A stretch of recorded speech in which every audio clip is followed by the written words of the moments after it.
우리가 성경의 영감성을 공부를 할 때에 하나님께서 성경의 저자들을 사용하시되 그들의 성격, 그들의 학식, 그들의 은사, 그들의 말씨, 그들의 문체 등을 사용하셨다고 배웁니다. 그러면서도 성령께서 성경 저자의 마음을 주장하시고 조명하셔서 하나님의 계시를 기록하게 하시되 성경이 기록되는 동안에 어떤 죄의 영향력도 발휘하지 못하게 하셨다는 것입니다. 이것이 우리가 믿고 따르는 유기적 영감설이라는 것입니다. 또한 성경의 영감의 범위를 말을 할 때에 성경의 단어 하나하나가 영감이 되었기에 구원 계시를 나타냄에 부족함이나 오류가 없다는 축자 영감설을 믿습니다. 그런데 이 성경을 해석을 하고 적용을 할 때에는 그 시대의 문화와 정치와 종교의 관계 속에서 성경을 이해하고 해석해야 오류에 빠지지 않게 되는 것입니다. 예를 들면 고린도 교회의 시대적인 상황을 이해하지 못하고 문자적으로 성경을 해석하고 적용을 하면은 잘못된 방향으로 흘러가게 된다는 것이지요. 지금 강의하고 있는 바울 서신 중에 고린도와 고린도 교회는 세 가지 면에서 독특성을 가지고 있는 지방이고 교회입니다. 첫째는 고린도는 상업의 도시였다는 겁니다. 고린도의 지리적 특성은 수많은 사람들을 모이게 하였고 신흥 부자들을 만들었습니다. 무역이 왕성하고 돈이 흐르자 그 도시는 새로운 문화와 사상을 추구하게 되고 고린도는 혼합주의 도시가 되었습니다. 이것은 고린도 교인들이 받은 복음을 새로운 철학 중의 하나로 여기고 돈의 권세가 교회를 어지럽게 했다는 사실입니다.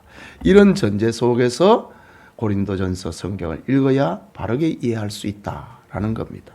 둘째는 성적 타락이 극에 달했다는 것입니다.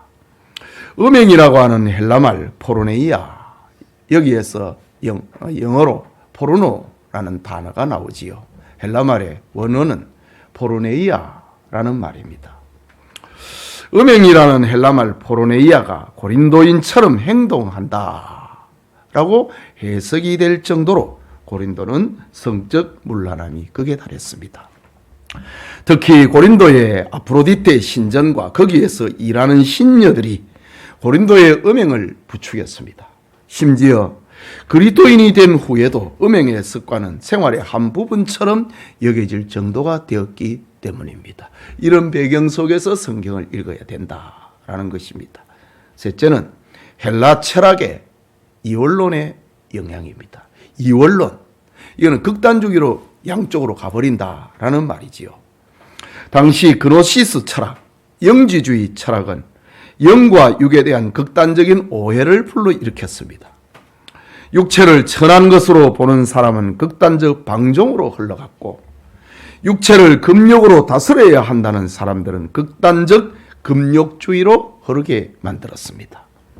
즉 방종한 사람은 성적 일탈을 가볍게 취급을 했고 금욕하는 사람은 부부 생활마저 기피하고 결혼 생활을 깨트리려고까지 했습니다. 이런 배경 속에서 우리는 고린도전서를 읽게 되는 겁니다. 고린도의 이런 독특한 상황을 염두에 두고 우리는 고린도전서를 읽습니다. 이런 배경 속에서 지난주에는 부르심을 받은 그대로라는 말씀을 받았고 오늘은 주를 기쁘시게 하는 삶이라는 제목으로 고린도전서 강해를 계속합니다. 본문은 고린도전서 7장의 결혼 생활이라고 하는 큰 주제 속에 있는 것인데 본문은 주를 기쁘시게 하는 삶을 소주제를 교훈으로 하고 있는 겁니다. 이 시간 모든 성도님들에게 하나님의 은혜, 결혼관에 대해서 하나님의 분명한 지혜와 은혜를 소유하는 그런 시간 되기를 소원합니다. 먼저 그리스도인의 삶의 중심은 그리스도가 되어야 한다는 것입니다. 본문 25절에서 28절의 말씀인데 우리 같이 25절부터 28절까지 읽겠습니다. 처녀에 대하여는 내가 주께 받은 계명이 없으되 주의 자비하심을 받아서 충성스러운 자가 된 내가 의견을 말하노니 내 생각에는 이것이 좋으니 곧 임박한 환난으로 말미암아 사람이 그냥 지내는 것이 좋으니라. 네가 아내에게 매였느냐 노이기를 구하지 말며 아내에게서 노였느냐 아내를 구하지 말라. 그러나 장가가도 죄 짓는 것이 아니요 처녀가 시집가도 죄 짓는 것이 아니로되 이런 일들은 육신의 고난이 있으리니 나는 너희를 아끼노라고 했습니다. 참 우리가 이런 말씀을 듣고 배우면서 결혼관을 정립을 해야 하는 겁니다. 먼저 우리는 내가 주께 받은 계명이 없으되 라는 말씀의 의미를 생각해 보아야 합니다. 바울이 주께 받은 계명을 강조하지 않고 주의 자비와 바울의 양심으로 권면한다는 표현입니다. 그러면 바울의 개인적인 권면은 하나님의 말씀이 될 수 있는가 없는가 그것을 생각하게 됩니다. 결론을 말하자면 하나님의 영감을 받아서 권면하는 사도의 말은 영적 권위를 가지고 있습니다. 이것을 가리켜서 사도적 권위라고 합니다. 즉 주님의 말씀을 해석을 해서 주께 직접 받은 말씀은 아니지만 주님의 말씀을 해석을 해서 적용을 하기 때문에 사도적 권위를 가지고 있는 겁니다.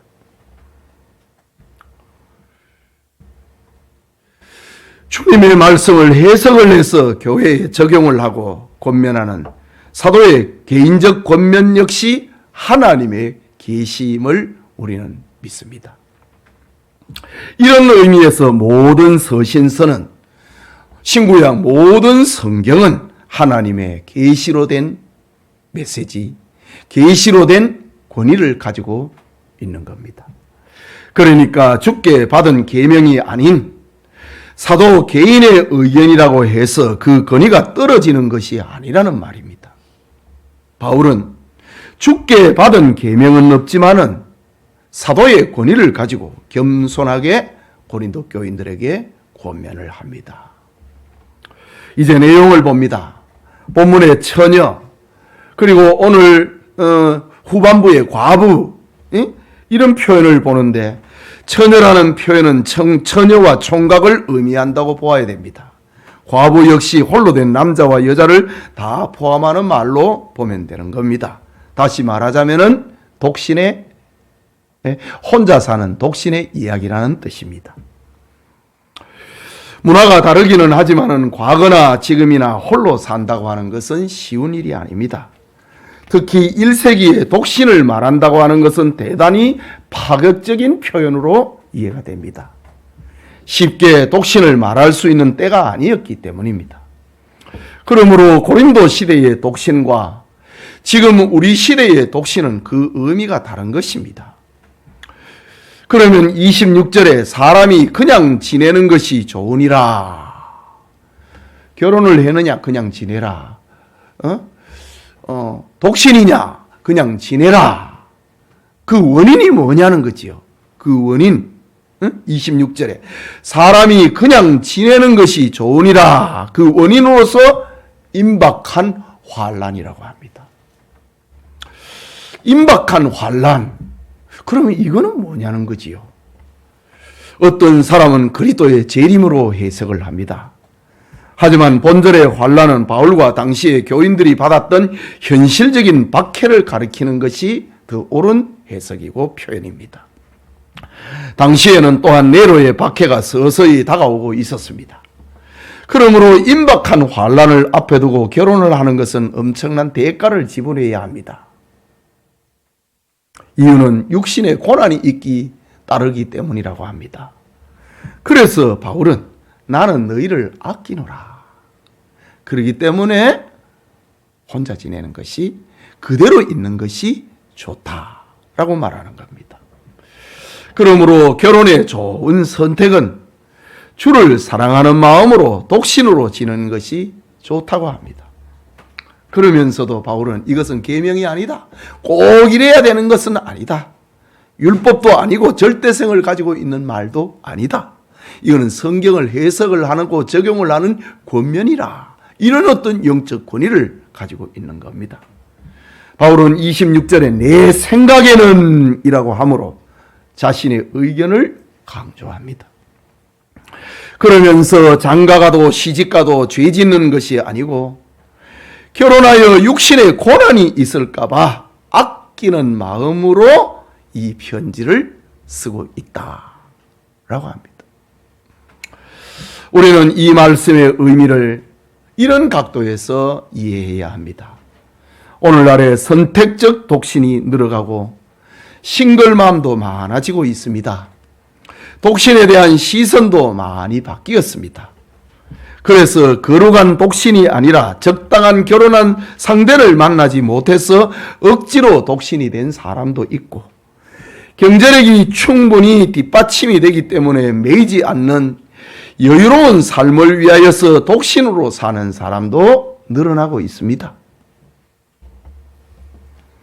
이런 상황의 독신은 바울이 권면하고 있는 거룩한 독신하고는 전혀 상관이 없는 독신입니다. 그러므로 진짜 독신에 관한 논의를 할 때는 바울의 말처럼 은사의 원리를 따라야 된다. 하나님께 받은 특별한 은사에 따라서 독신으로 살아야 된다라는 겁니다. 말하자면 경제력이 되기 때문에 세상에 혼자 멋있게 사는 사람이 좋아 보여서 독신으로 사는 것은 성경적인 독신하고는 다른 것입니다. 여러분, 타락한 인간의 정욕은 그렇게 만만한 것이 아닙니다. 인간의 연약함을 아신 하나님께서는 결혼을 통하여서 온전한 인간이 되도록 하셨지요. 돕는 배필이라고 하지 않았습니까? 부족하기 때문입니다. 그러니까 진짜 독신은 깊이 생각을 하고 기도를 하고 난 다음에 분명한 은사가 있을 때 그것을 선택을 해야 하는 겁니다. 오늘 고린도전서 7장 마지막에 보면 나는 하나님 앞에 그 영을 받았다고 합니다. 독신의 영을 받았다고 합니다. 특별한 은사지요. 이럴 때에 독신을 하는 것입니다. 바울이 이렇게 권면하는 근본적인 이유는 사랑에 기초하고 있습니다. 교인들이 다칠까 봐. 앞으로 큰 환란이 다가오는데 결혼을 해서 어쩔락하느냐? 응? 너가 죽으면, 아내가 죽으면 어쩔라 그러냐? 그 상실감을. 그래서 그냥 있는 게 좋다. 임박한 환란이라고 합니다. 그러면 바울이 왜 사람이 그냥 지내는 것이 좋다고 권면할까요? 앞서 말씀을 드렸지만은 당시에 황제 숭배와 관련해서 잔인한 박해가 곳곳에서 일어나기 시작했습니다. 바울이 고린도 전서를 기록할 때만 해도 에베소의 은장색 데메드리어가 난을 일으켰습니다.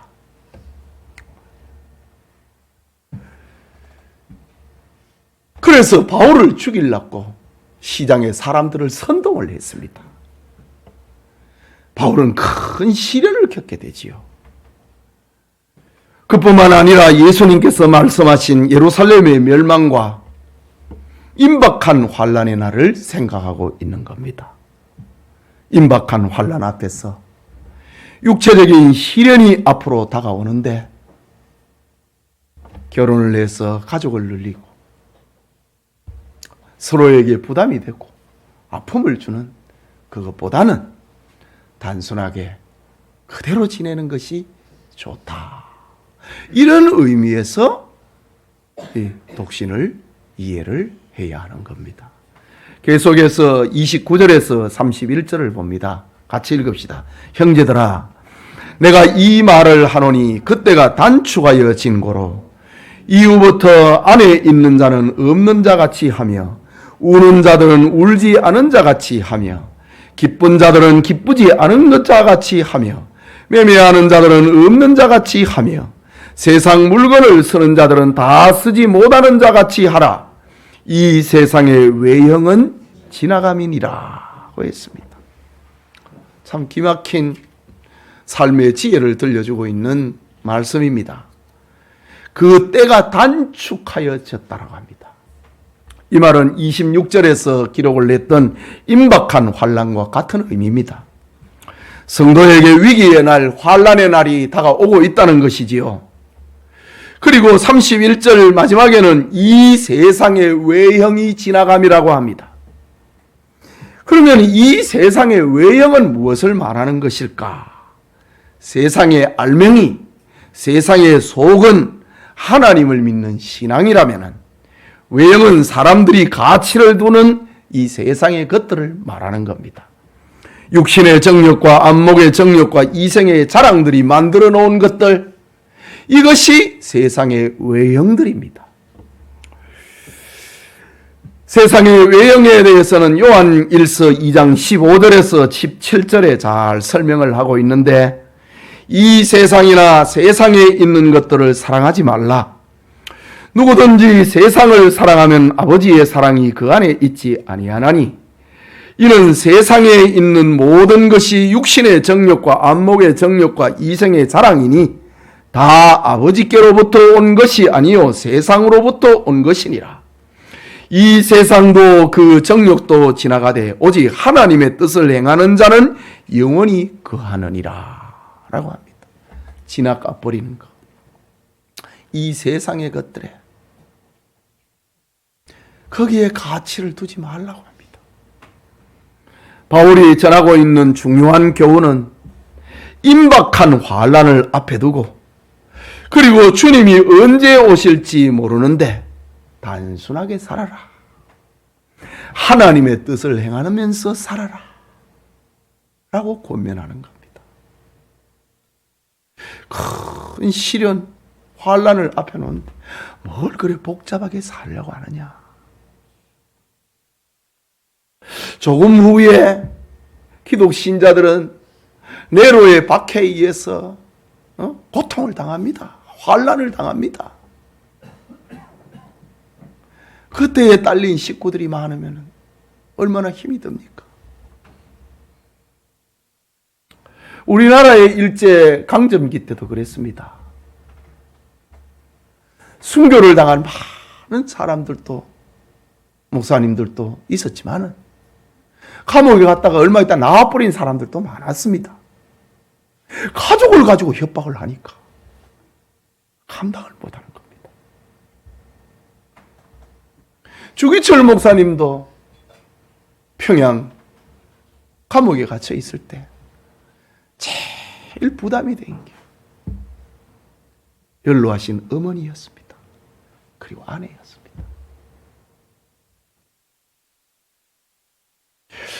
큰 환난의 날에 가족은 부담스러운 것입니다. 믿음을 지키기에. 자식을 가지고 협박을 하면은 부모가 그거 어떻게 감당합니까? 부모를 가지고 협박을 하면은 자식이 어떻게 감당을 합니까? 그래서 바울은 임박한 환난을 앞에 두고 단순하게 살아라. 하나님의 뜻을 행하는 자는 영원히 거하리라. 이런 삶을 말하는 겁니다. 전도서에도 보면은 솔로몬의 마지막 그 메시지가 나오지요. 일의 결국을 다 들었으니 하나님을 경외하고 그 명령을 지키라. 이것이 사람의 본분이니라고 했습니다. 인생의 마지막이 되어 가면은 단순해져야 된다는 말이지요. 전도서는 솔로몬의 말기에 쓴 성경이지요. 솔로몬이 다 살았다는 거죠. 일의 결국을 다 들었다. 하나님을 경외하고 그 명령을 지키면서 살아라. 단순해져야 된다. 조금 있으면은 주님을 만나게 될 터인데 뭘 그렇게 복잡하게 사느냐는 거지요. 천년 만년 사는 것처럼 계획을 합니다. 노인이 되면은 단순해져야 됩니다. 욕심 내려놔야 됩니다. 그게 신자입니다. 오늘 바울도 그렇습니다. 이 세상의 외형들은 다 지나가는데 단순해지라고. 큰 전쟁을 앞에 두고 결혼을 하고 자식을 낳고 어쩌려 그럽니까? 그래서 바울은 그냥 지내는 게 좋다. 가족이 있느냐? 그러면 그걸 지켜라. 가족이 없느냐? 그러면 그대로 지내라. 내가 너희를 아끼노라. 라고 합니다. 바울이 말하고 있는 단순한 삶, 하나님의 뜻을 행하는 삶은 그러면 어떤 것일까? 성경은 얘기합니다. 안에 있는 자들은 없는 자같이 하며, 우는 자들은 울지 않는 자같이 하며, 기쁜 자들은 기쁘지 않은 것 같이 하며, 매매하는 자들은 없는 자같이 하며. 장사하는 사람 말하지요. 세상 물건을 쓰는 자들은 다 쓰지 못하는 것 같이 하며. 이 정말 단순한 삶입니다. 내가 다 못 쓰니까 나눠주고, 매매하는 자들은 없는 자같이 하고, 내가 돈을 더 벌어야 되겠다, 더 모아야 되겠다, 그래 하지 말라고 합니다. 지금 환난을 앞에 두고 있는데, 죽음이 지금 앞에 다가오고 있는데 단순해져야 된다. 이게 신자의 삶입니다. 우주적인 종말이 있고 개인적인 종말이 있지요. 우주적인 종말은 예수님이 언제 재림하실지 모르기 때문에 그날을 준비해야 되는 것이고, 개인적인 종말은 자기가 죽을 날을 지금 생각을 하면서 그날을 준비해야 하는 겁니다. 없는 자같이 하며, 울지 않는 자같이 하며, 기쁘지 않은 자같이 하며, 없는 자같이 하며, 세상 물건을 다 쓰지 못하는 자같이 하라. 욕심 부리지 말라 이거지요. 복잡해지지 말라는 겁니다. 세상 것들을 전부로 여기지 말라고 합니다. 즉 결혼하여 가정을 갖는 일이나 경제적인 안정이나 삶의 성공을, 그리고 삶의 궁극적인 목적을 이 세상의 것에다가 목표를 두지 말라고 합니다. 곧 시드는 풀의 꽃과 같은 것, 바람이 불면은 사라지는 안개 같은 이 세상 것들에, 그것들이 성도의 삶을 지배하고 좌지우지하고 거기에 요동을 하는 그런 인생을 살지 말라고 합니다. 이런 관점에서 장사하는 사람이나 가정이 있는 사람이나 무슨 일을 하던 사람이든 간에 단순해지고, 환난 앞에서, 죽음 앞에서, 그리고 순수해져야 됩니다. 하나님의 뜻을 행하는 자로 살아야 됩니다. 마지막에 남는 건 그거밖에 없기 때문입니다. 26절의 말씀처럼 임박한 환난으로 말미암아 사람이 그냥 지내는 것이 좋다는 것입니다. 임박한 환난뿐만이 아니라 주님 만날 날이 다가오는 노인들은 단순하고 순수하고 순전한 삶을 살아야 한다는 것입니다. 이 세상의 외형들은 다 지나가 버릴 것이기 때문입니다. 그렇기 때문에 성도는 모든 삶의 중심에 그리스도가 있어야 되고, 삶의 중심이 그리스도에게 맞춰져 있어야 한다는 것입니다. 바울은 큰 문제, 결혼이라고 하는 이 문제를, 그 관점을 설명을 하면서 이런 시각에서 봐야 된다. 그리스도에게 맞춰져야 된다라고 합니다. 예배드리는 우리 성도님에게 삶의 초점이 그리스도에게 맞춰지는 그런 진실한 성도들이 되시기를 축원합니다. 크게 둘째로, 그리스도인의 삶은 예수 그리스도와 연결이 되어야 한다는 겁니다. 본문 32절에서 35절의 말씀 또 우리 같이 읽겠습니다. 너희가 염려 얻기를 원하노라. 장가가지 않는 자는 주의 일을 염려하여 어찌하여야 주를 기쁘시게 할까 하되, 장가간 자는 세상 일을 염려하여 어찌하여야 아내를 기쁘게 할까 하여 마음이 갈라지며, 시집가지 않는 자와 처녀는 주의 일을 염려하여 몸과 영을 다 거룩하게 하려 하되, 시집간 자는 세상 일을 염려하여 어찌하여야 남편을 기쁘게 할까 하느니라. 내가 이것을 말하면 너희의 유익을 위함이요 너희에게 올무를 놓으려 함이 아니니, 오직 너희로 하여금 이치에 합당하게 하여 흐트러짐이 없이 주를 섬기게 하려 함이니라. 결혼 생활로 말미암아 믿음이 떨어지고, 결혼 생활로 말미암아 주를 향한 마음이 갈라지고, 결혼 생활로 말미암아 순수하지 못한 흐트러진 생활을 하는 것은 옳지 않다는 겁니다. 이 본문을 주석을 하는 박윤선 목사님께서는 아내 때문에 또는 남편 때문에 하나님을 멀리하는 사람은 황금을 모래와 바꾸는 사람과 같다라고 주석을 했습니다. 참, 얼마나 기막힌 주석입니까? 결혼을 하면은 예수님을 더 잘 믿어야 된다는 거지요. 예. 결혼을 한 남자가, 결혼을 한 처녀가, 총각 때, 처녀 때는 아주 믿음이 좋더니만, 결혼을 하고 난 다음에 믿음이 떨어졌다.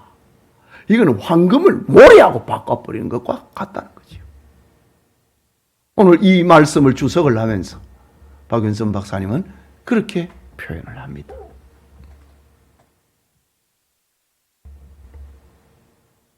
이런 의미에서 결혼하여 하나님을 멀리하게 된다면은 결혼보다 차라리 독신이 낫지 아니한가? 그런 말입니다. 그렇기 때문에 결혼을 하든지 하지 않든지 성도는 주님을 기쁘시게 함을 삶의 제1원리로 삼아야 하는 겁니다. 이것은 신명기 6장 4절과 5절에서도 잘 나타나고 있습니다. 이스라엘아 들으라. 우리 하나님 여호와는 오직 유일한 여호와이시니 너는 마음을 다하고 뜻을 다하고 힘을 다하여 주 너의 하나님을 사랑하라. 이 신명기의 이 말씀의 신약적인 표현이 결혼을 하든지 아니면은 독신으로 있든지 하나님을 기쁘시게 하는 삶을 살라는 것입니다. 우리 SFC 주일학교 친구들에게는 좀 너무 거리가 먼 말씀입니다. 그래도 뭐 앉아서 주무세요. 괜찮습니다. 그러나 청년들은 정신 바짝 차리고 들으세요. 예, 성도의 삶에 육신과 마음이 온전히 주님을 기쁘시게 하는 삶은 신구약 성경이 맥을 같이 한다는 것입니다. 그런 의미에서 바울은 독신 생활의 장점을 말하고 있습니다. 앞에서 잠깐 말을 했지만은 오늘날 독신이 좋다. 이것을 육신적으로 매이는 것 없이 자유로운 데에 있다고 생각하는 사람이 있습니다. 그래서 좋은 직장, 안정된 생활을 한다는 이유로 결혼을 하지 않는 이들이 종종 있습니다. 가정이라고 하는 매임과 의무에서 탈피하고 적당한 이성 친구를 만나서 즐길 것은 즐기고 인생을 자기 마음대로 자유롭게 살려고 하는 비혼주의자들이 있지요. 독신 그 자체는 죄가 아니지만은 그런 목적으로 독신 생활을 하려고 하는 것은 하나님 앞에서 죄를 짓는 것입니다. 사도 바울의 독신의 장점을 말하는 것은 네 인생 마음껏 재밌게 살라고 하는 그런 뜻이 아닙니다. 독신의 장점은 주님의 일에 전적으로 헌신할 수 있기 때문입니다. 이걸 위해서 독신을 하지. 내 재밌게 살기 위해서 독신하는 그 죄를 더하는 겁니다. 그래서 바울은 자신의 권면이 교인들에게 올무를 놓으려고 함이 아니라고 합니다. 너희의 진짜 유익함을 위하여서 말하는 것이라고 합니다. 진짜 너희에게 복이 되는 삶의 길을 안내하기 위해서 이 말을 하고 있다는 겁니다. 바울의 중심 메시지는 독신이 나으냐 결혼이 나으냐를 따지는 것이 아니고 독신이든지 결혼하든지 오직 주를 기쁘시게 하며 주를 섬기는 일에 연결이 되고 거기에 맞춰줘야 한다는 삶의 원리를 말하고 있는 겁니다. 결혼한 사람이라고 해서 주님을 중심으로 살 수 없는 것도 아니고 독신한다고 해서 다 주님 중심으로 사는 것도 아닙니다. 분명한 가치관이 있어야 됩니다. 오늘 성경의 표현은 마음이 갈라져서는 안 된다. 마음이 흐트러져서는 안 된다.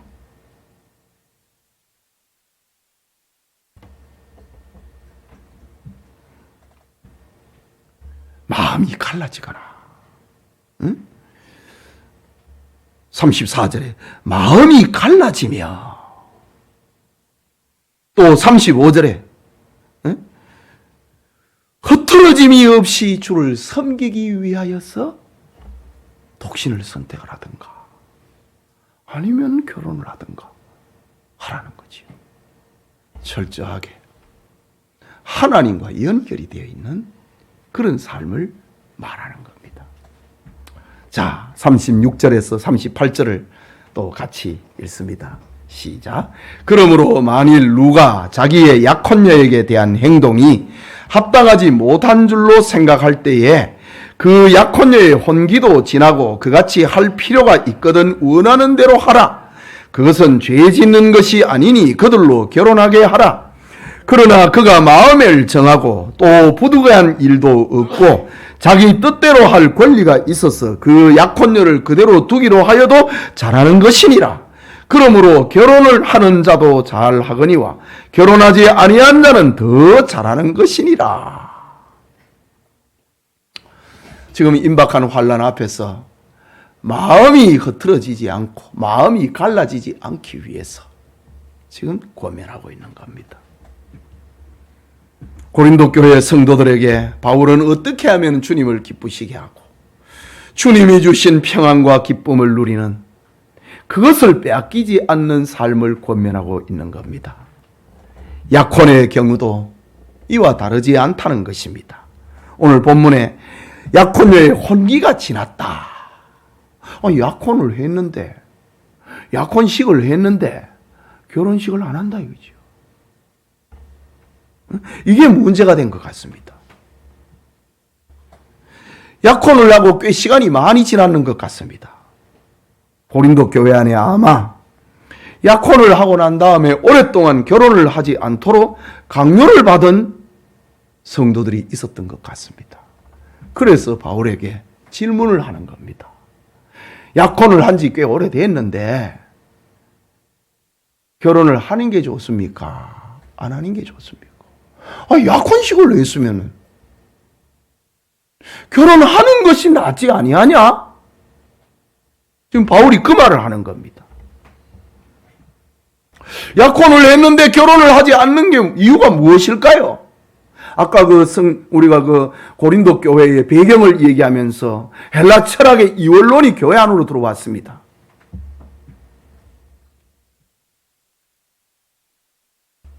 약혼을 하고 결혼식을 하지 않고 그냥 지내고 있다. 시간이 꽤 지났습니다.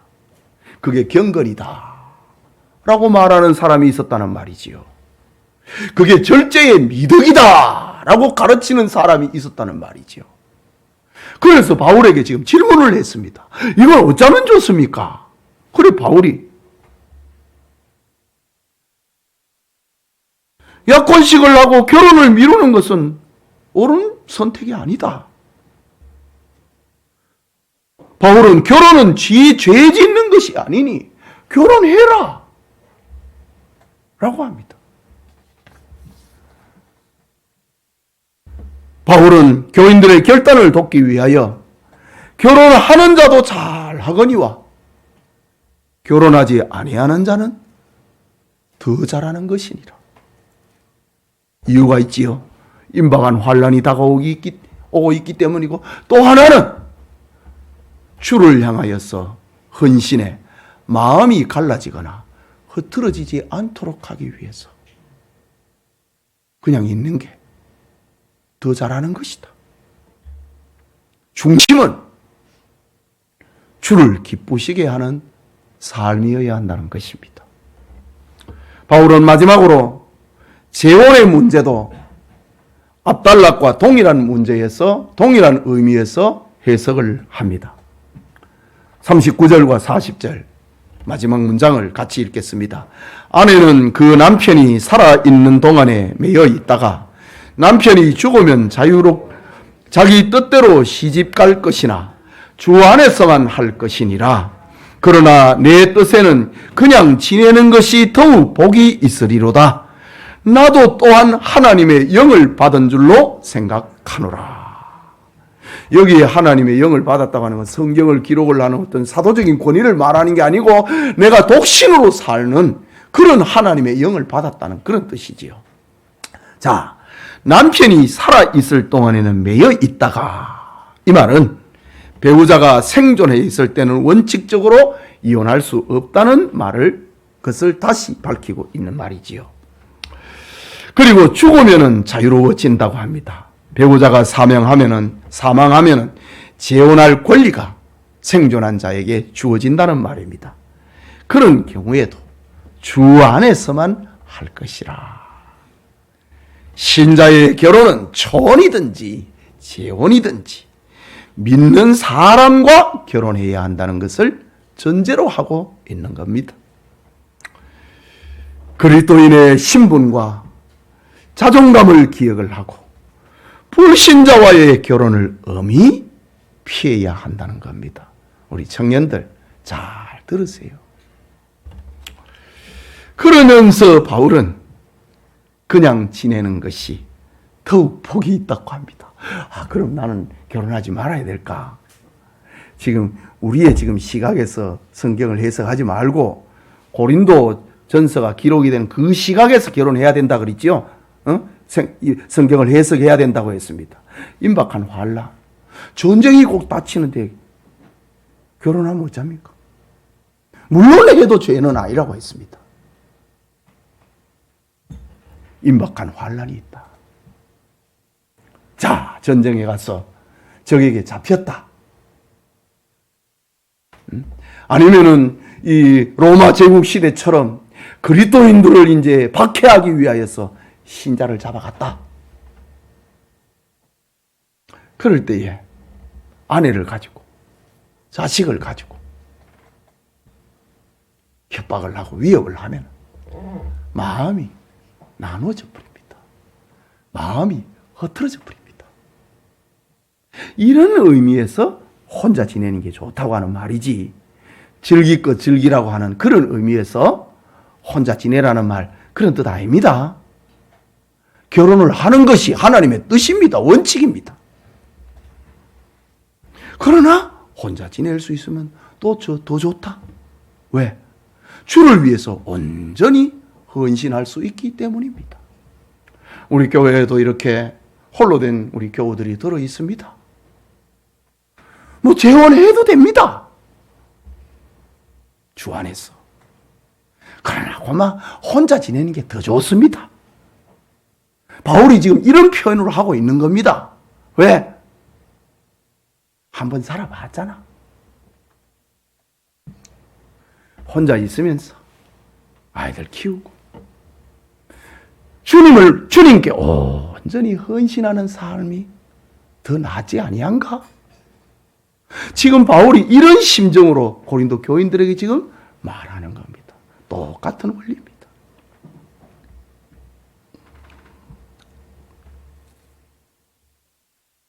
독신으로 살든지 결혼하고 살든지 예수 그리스도에게 헌신된 생활이 되어야 그 인생이 진정으로 완성되는 겁니다. 예수님과 연결되지 아니하면 독신이든 결혼을 했든 고독하고 쓸쓸한 인생이 될 수밖에 없습니다. 사람의 진정한 행복은 그리스도와 연결이 될 때에 이루어지는 것입니다. 남편에게 매이고 아내에게 매일 때에 진정한 행복이 아니고 사람의 진정한 행복은 그리스도와 연결이 될 때에 진짜 행복이기 때문입니다. 바울은 마지막 권면으로 나도 또한 하나님의 영을 받은 줄로 생각하노라. 바울은 자신이 독신으로 살 수 있도록 도우시는 하나님의 영, 하나님의 은사를 받았는데 너희들도 그것을 사모하면 좋겠다. 나는 전도하면서 선교 현장을 다니면서 나는 내 가족 때문에 매이지 않는다. 나는 그런 은혜를 받았다. 그래서 내 삶 전부가 주님께 헌신되는 삶을 사는 거다. 너희들도 그렇게 할 수 있으면 해라. 그게 진짜 좋은 것이다. 그러나 이거는 하나님의 은혜를 받지 아니하면 못하는 거다. 결혼하는 것이 창조의 원리이기 때문입니다. 사랑하는 성도 여러분, 결혼하든지 독신으로 지내든지 중요한 것은 하나님을 기쁘시게 하는 삶에 있습니다. 부르심을 받은 그대로의 삶의 위치를 지키는 중요한 이유도 여기에 있습니다.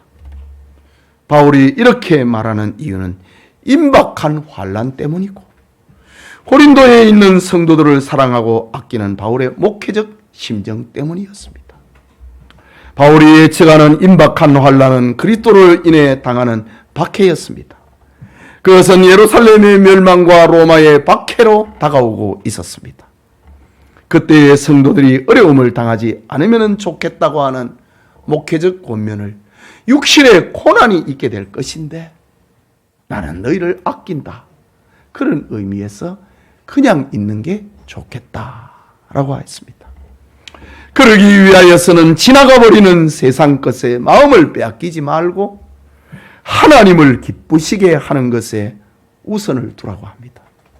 결혼을 하더라도 독신으로 지내더라도 또 삶의 위치를 그대로 유지하더라도 중요한 것은 주를 기쁘시게 하는 것입니다. 이것이 그리스도인의 삶이라는 것이지요. 우리는 예수 그리스도 안에서 새롭게 창조된 언약의 새 백성들입니다. 그리스도 안에서 하나님은 우리에게 참 자유를 주셨습니다. 부활의 새 생명을 주셨습니다. 그러면 우리는 부름받은 이 축복을 빼앗기지 말아야 됩니다. 결혼 관계에 있는 사람들은 계속해서 결혼 관계를 유지하는 것이 옳습니다. 음행의 죄 외에는 어떤 경우에도 이혼을 해서는 안 된다고 했습니다. 혹 음행의 죄를 범한 배우자가 있다 할지라도 그것을 기회로 이혼을 해서는 안 된다는 말입니다. 배우자가 진심으로 회개하고 용서를 구하면 이혼하지 말고 용서하라는 것이 성경의 권면입니다. 그렇다면 미혼 남녀의 경우는 결혼을 할 것인가 아니면 독신으로 살 것인가? 그 선택은 자유입니다. 독신으로 살든지 결혼하든지 내가 하나님으로부터 받은 은사가 무엇인지 그것을 고려하고 심사숙고해야 하는 겁니다. 내가 즐기기 위해서, 내가 매이기 싫어서 뭘 선택을 하는가? 그거는 옳지 않은 것이지요. 내가 어떤 상황에서 주를 기쁘시게 하고 하나님을 잘 섬길 수 있을까를 생각을 해서 선택을 해야 합니다. 이것이 우리 청년들의 결혼관이 되어야 합니다. 이 세상의 것들은 다 지나갈 것인데 그것 때문에 성도의 마음이 갈라지거나 흐트러지는 것은 하나님의 뜻이 아닙니다. 이 세상에 지나갈 것에 인생을 빼앗기고 목숨을 거는 어리석은 사람들이 돼서는 안 된다는 말입니다. 여러분이 지금 부모와 살고 있든지 독신이든지 배우자와 살고 있든지 자식과 함께 살고 있든지 싱글맘이 되었든지 간에 항상 주 예수님을 기쁘게 하는 삶, 그것이 가장 복된 삶이고 그것이 가장 가치 있는 삶이고 그것이 가장 행복한 삶이라고 하는 것입니다.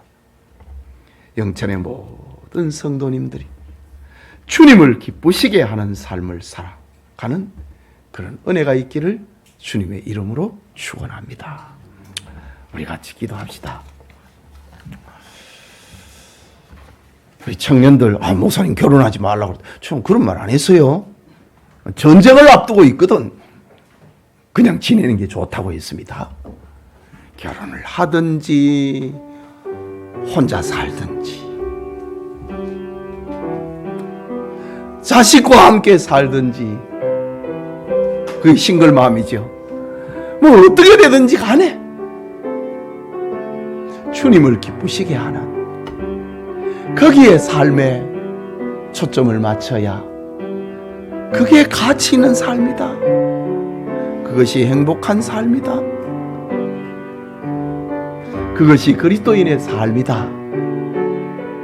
이것입니다. 이미 깨졌는데 어쩝니까? 있는 곳에서 그리스도를 기쁘게 하는 삶을 살면은 그게 가치 있다는 겁니다. 그게 행복하다고 합니다. 이것이 가정관이고 이것이 그리스도인의 결혼관입니다. 주님을 기쁘시게 하기 위하여서 결혼도 하고 주님께 더 헌신하기 위하여서 독신으로도 지내고 참 저 외지에 선교사로 가면은요 결혼을 하지 아니하면은 정말 힘듭니다. 그래서 오늘날 우리 교단 같은 경우는 목사 안수를 주더라도요 결혼하지 않으면 목사 안수 안 줍니다.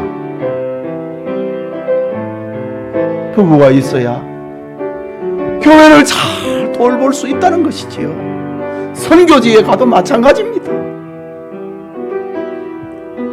그러니까 결혼을 하든지 독신이 되든지 그거는 자유인데 어떻게 하면 하나님께 기쁨이 될까? 어떻게 하면 내 삶의 가치이고 유익이 있을까? 어떻게 하면 내 삶을 정말 행복하게 만드는 것일까? 그것을 가지고 선택을 내라. 그 중심은 예수님이고 우리의 삶은 그리스도와 연결이 될 때에 그게 행복하다고 하는 겁니다. 지금 있는 곳에서 하나님을 기쁘시게 하는 삶을 살면 되는 겁니다. 기도합시다.